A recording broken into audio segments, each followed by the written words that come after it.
Welcome to another episode of Life and Whiskey. Today we're going to do something I've been wanting to do for a while. I have reviewed each of these Islay scotches independently, and today we're going to review them head to head. We're going to find out which one I like the best, which one I like the least, and discuss some of the different characteristics. And you know, with each of the individual reviews that I did, you know, I was able to pick out some characteristics that I really liked. I do like all three of these quite a bit.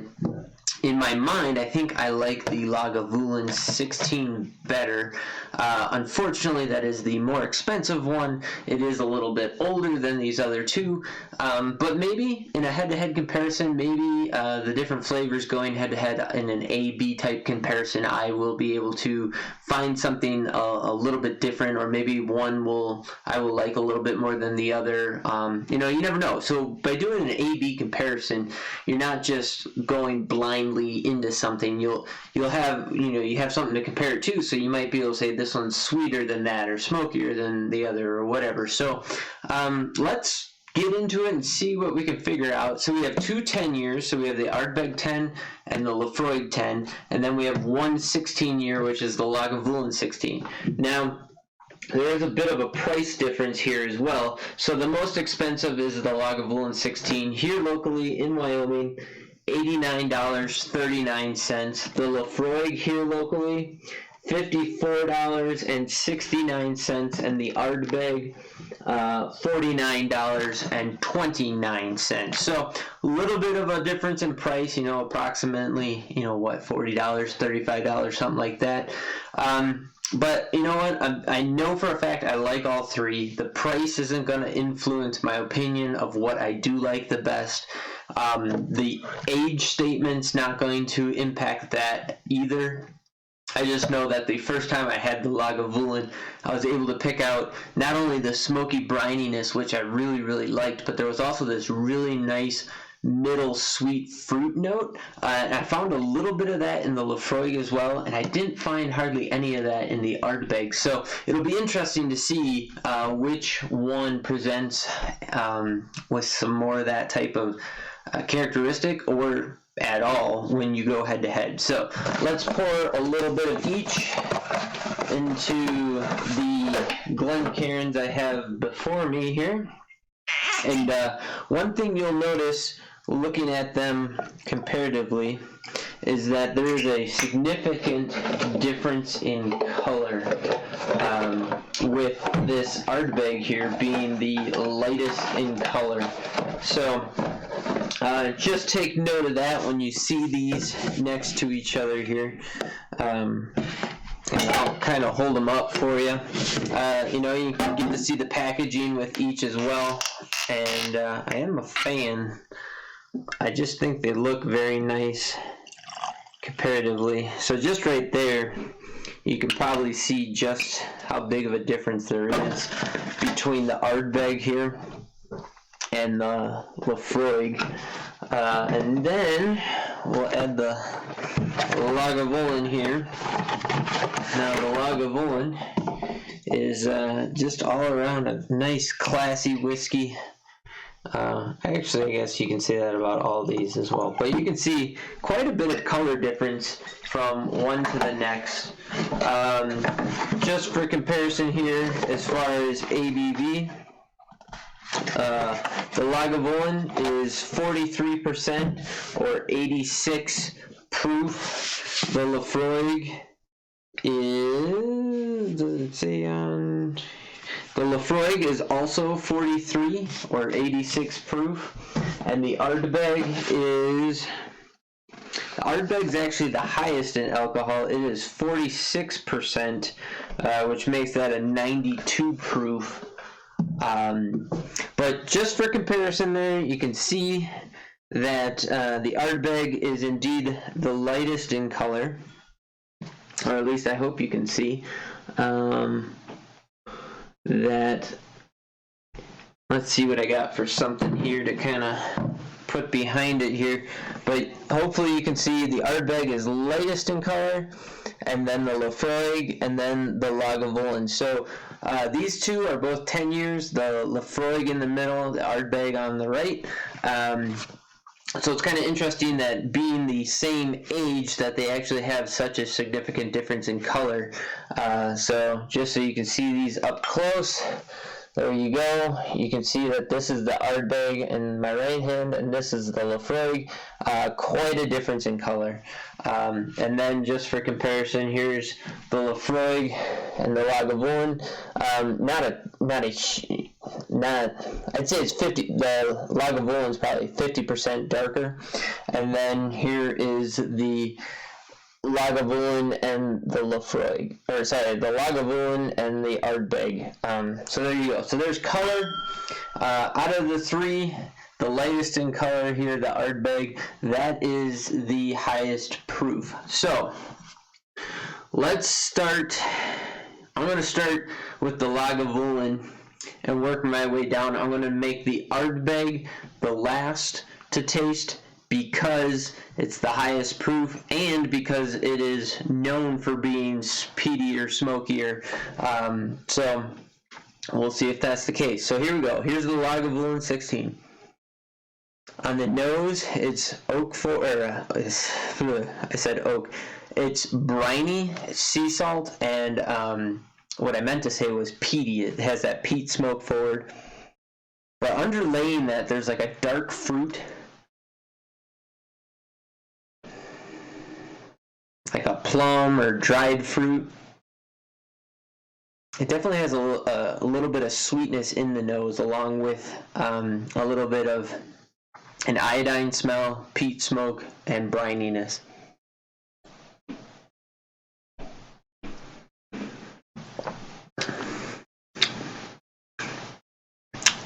So it has an oak and a peat smoke. So the smoke is it's like a smoky ashiness that has a lot of brine, saltwater brine to it. And then it kind of dries out on the tongue, goes oaky. And I'm not picking up the sweetness I was talking about. Now, I do know that from my review of each of these, that you have to try each of them multiple times in order for those flavor profiles to change. So I'm going to try each of them 3 times individually, and then I will come back and go 1 sip, 1 sip, 1 sip, just to kind of round it all out. But if I remember correctly, when I reviewed this, the next sip should be a little bit sweeter forward. Now in the nose, I get almost no smoke that time. It went malt, so kind of that sweet malt funkiness in there. The brininess is kind of there and kind of not, but on my tongue I can still taste some of that saltwater brine.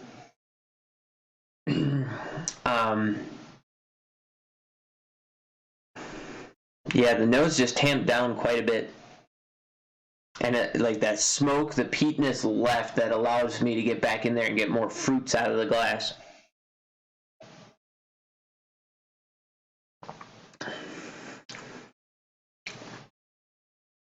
So again, on the second sip now, that brought that smoke flavor down. It's still there. It's still the leading flavor.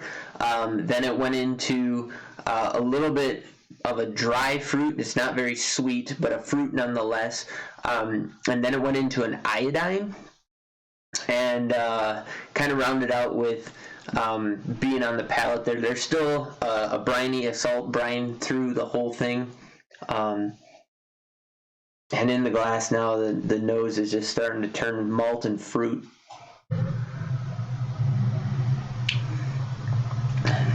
And there we go. On the third sip, it starts sweet, and then it goes iodine. So that sweet, it's like a sweet fruit, and then it goes iodine. Lose the brininess altogether.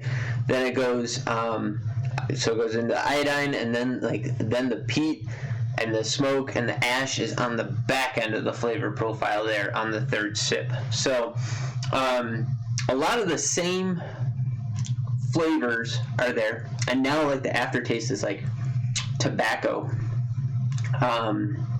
So a lot of the same flavors are there. They just kind of get rearranged with each sip, and it didn't get as sweet as I remember it being, so I will come back to that one. I'm guessing it's going to get more sweet the longer I let it sit. I think that malt starts to come a little bit more forward and brings forward some of these light fruit notes. So very good. I like that one a lot. So here we go with the Laphroaig then.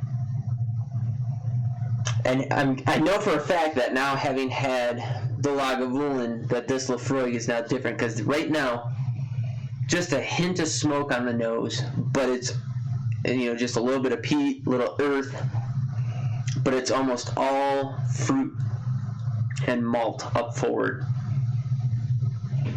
If you get way in there, it's really briny, a little bit meaty.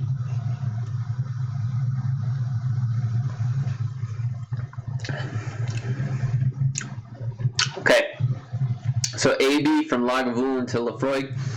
This is a lot more tannic oak, with a smoke that's in there. I don't really know how to describe the smoke. So it's that peaty, earthy smoke. Then it goes into a hint of savory meatiness, and then you know, almost like an overdone bacon. And then there's a little bit of sweet on the tail end with a salty brine that kind of sticks to your tongue and your lips. So like right now, definitely tastes like saltwater taffy, how there's a little bit of salt in there that you can taste.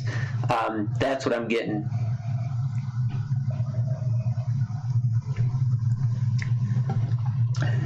Second sip. Sweet forward that time. So sweet, then the smoke comes in. Smoke comes in really, really strong, and it's more of a bitter, tannic smoke and brine to kind of finish that go round. Nose is starting to dissipate, and actually I'm just starting to pick up some alcohol deep in there, and the peat is kind of tamped way down. Okay, third sip. Third sip, sweet forward, almost like a pear, like a really light sweet pear up front, and then get hammered with iodine and peat. And all the while the salt just lingering on my lips and my tongue.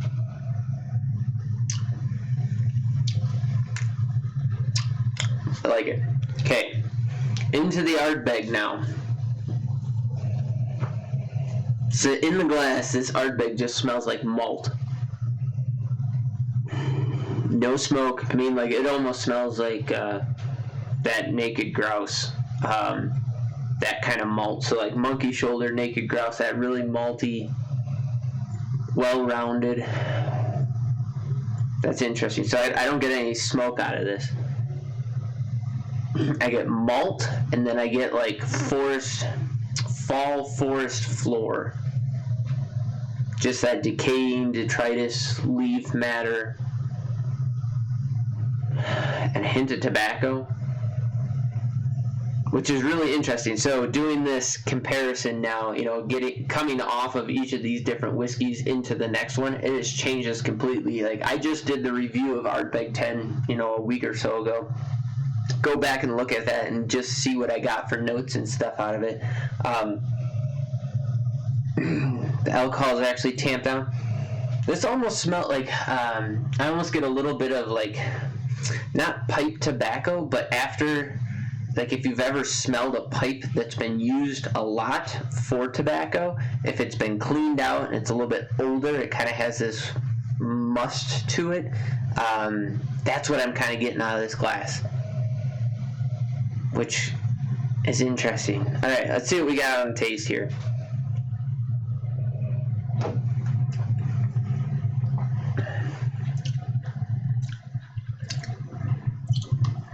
So I'm actually going to say a bit watery thin, peat forward, then the peat immediately like dissipates, Goes into a light sweetness in the middle. Brininess comes forward, and then a little touch of iodine, and then it goes right back into that peat smoke going into that finish, followed up with a light white oak stave characteristic. Not really finding any of that malt that I get in the nose. Like right now the nose is really heavily malt.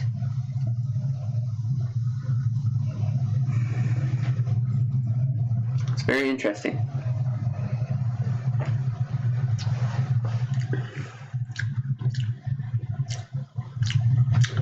Alcohol forward, really subdued flavor profile, like nothing's really dominating.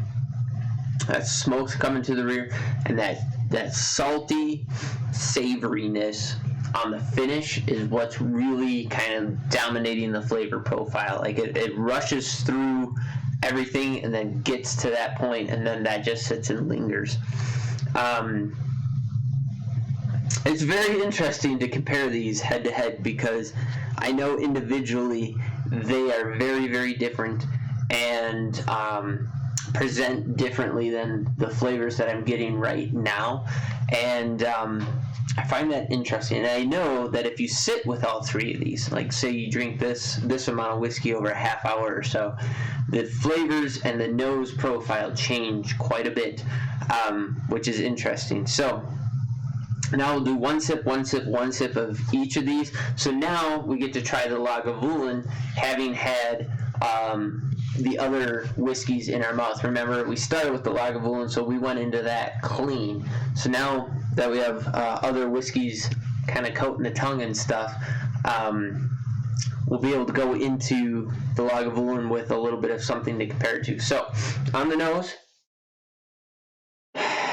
sulfur. It smells like a burnt match, like just like a burnt match head. Is what I got straight away. Yep, that's all that I'm getting out of the glass. That's what's dominating right now is burnt match, like the smoke after you put out a match head. That's that slight sulfur smell. Now there's some malt in there, a hint of sweet.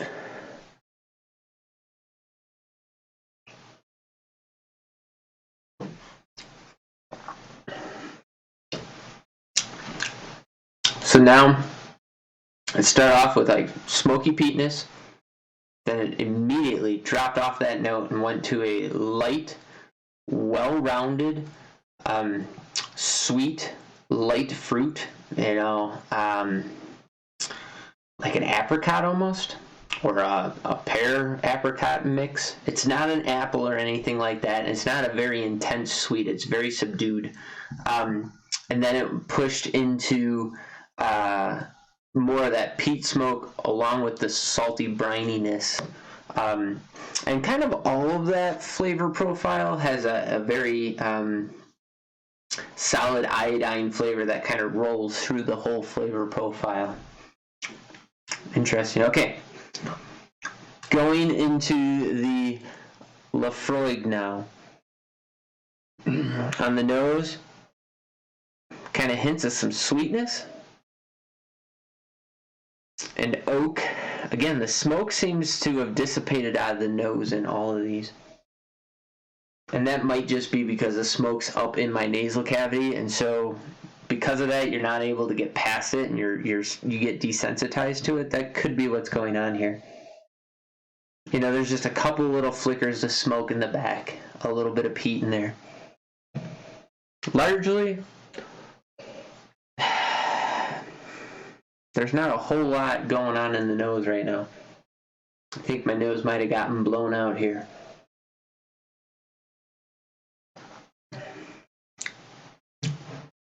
Comparatively, very smoke forward, so very peat, earthy, smoky, briny forward.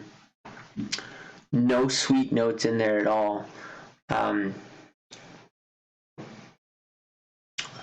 Yeah, and then a heavy brine on the finish. Going into the Ardbeg,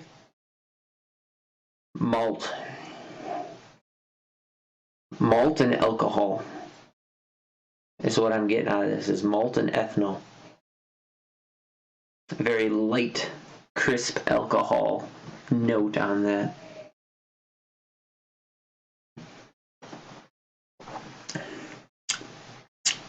Very subdued, very easygoing, a very, very light sweetness to start, moving into an iodine, and then that peat smoke kicks in, and then that brininess. I would say out of all three, the Laphroaig has the most smoke intense flavor. The Ardbeg has a good amount of smoke to it, but it has more of that peatiness to it. This is more like campfire smoke, the Laphroaig. The Ardbeg has just that peaty smoke to it. It's really tamped down, though. It's really kind of thin on taste comparatively. Going in reverse now.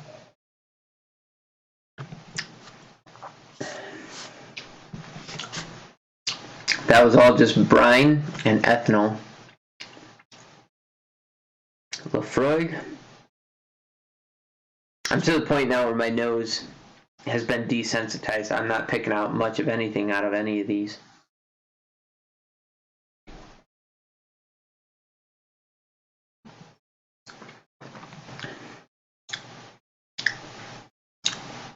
That was sweet iodine, peat, earthy peatness, really strong. I would say that the smoke in the Laphroaig, the peat is turned up maybe 50% again more than what was in the Ardbeg. And then as far as the Lagavulin, now in the Lagavulin I'm still getting match, burnt match head.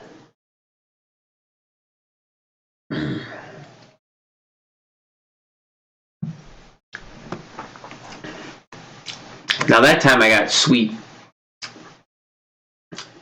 Definitely like a very, very light apple. And then it went astringent, iodine, peat smoke, and earthiness in there. So, very interesting. Definitely like all three. Head to head, I think this is a very tough comparison because a lot of the subtlety that you can really pick out, the nuance of each of them, gets buried when you're going from one to the next. But man, they're all really good. And now I'm going to do a sin that nobody in their right mind would do, but nobody ever claimed I was sane. So here we go. So now we got all three. There's what the color looks like in the glass. Oddly enough, the that match head is what is burnt match, is what's coming out of the nose the most. And I should take and make a note that right now the lingering aftertaste that I'm getting out of after trying all this is just that salty brininess on my lips, a little bit of ethanol bite on the back of my tongue, and that peat smoke coming forward as like forest floor, that earthy dirt mixed with a little bit of campfire smoke and a touch of ash. That's what's kind of lingering on my tongue. So we'll see what this brings. Now there's some maltiness, but no smoke in the nose.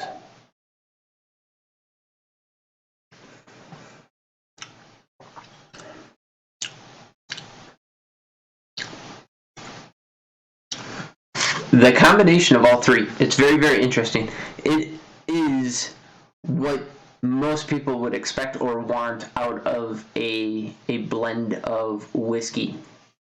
You can taste all three of the individual whiskey components in that sip. So it started out sweet and malty, so it tasted very much Lagavulin. Then it picks up this heavy iodine and smoke, checking out, going into that Laphroaig. And then the finish is definitely Ardbeg.